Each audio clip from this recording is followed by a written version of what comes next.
Hello guys, good morning. So ito po ang ginagawa namin ngayon guys. Naliligo po kami ni Habibi sa dagat guys, ang aga-aga pa. So kami lang dalawa pa dito guys. At yung ano namin, makikita natin ang ganda-ganda po ng dagat sa ngayon. Ang linaw-linaw guys, hindi kagaya last week na parang masungit ang laki-laki ng mga alon, pero sa ngayon guys, tingnan nyo, ang sarap maligo guys. Ayan, makikita natin ang dagat, ang ganda-ganda, ang sarap maliligo. So naliligo po ako guys. Yan, tingnan nyo, ano na po ako guys, ano na po ako, tapos na po akong naligo first time guys sa ngayon na sa buwan na September. So ito po ang ginagawa po namin, na tingin-tingin muna ako sa paligid ng dagat guys. Ang linis-linis sa ngayon guys, parang wala tayong makikita na mga ano guys, mga basura sa dalampasigan. So, ang shoes lang po namin ni Habibi ang makikita dito guys. Yun, ang ganda. Yun, ano pa kami guys, nagko-coffee.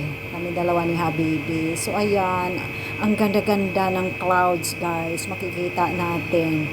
At wala namang kaano-ano dito guys, yung mga tao. Kasi ang early pa. So, tingnan nyo guys, yung mangingisda, ang mga pambot-bot nila guys ay ano po sila sa gitna ng dagat. Akala ko ano guys, mababaw lang yon. So sabi ni Habibi, malalim pala dyan.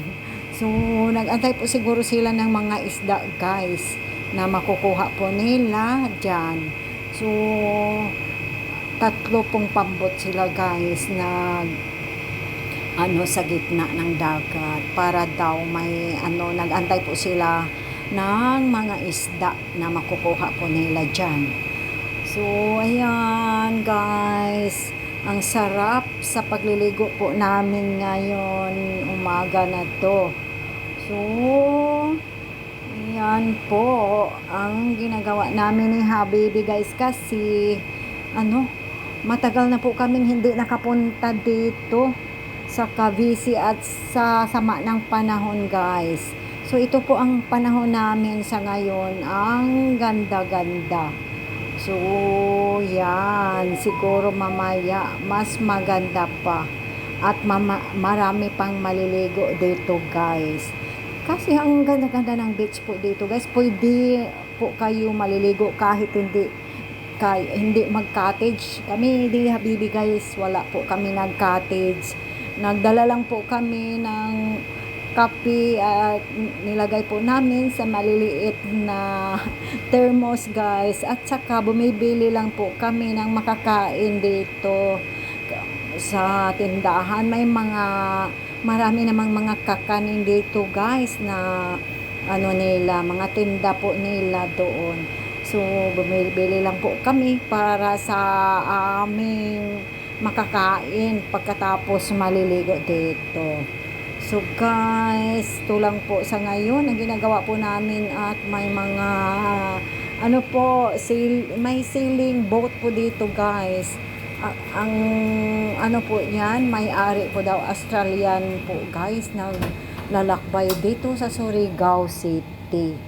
So, yan, ang ganda-ganda ng mga clouds guys na makikita natin dito sa paligid ng April Beach Resort. So, ayan, makikita natin yung bundok guys na may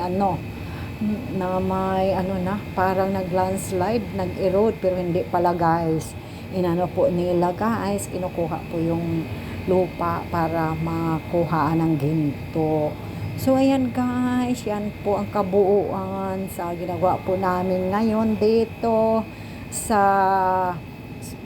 April Beach Resort. Ito lang po sa ngayon guys. Thank you for watching my video. God bless.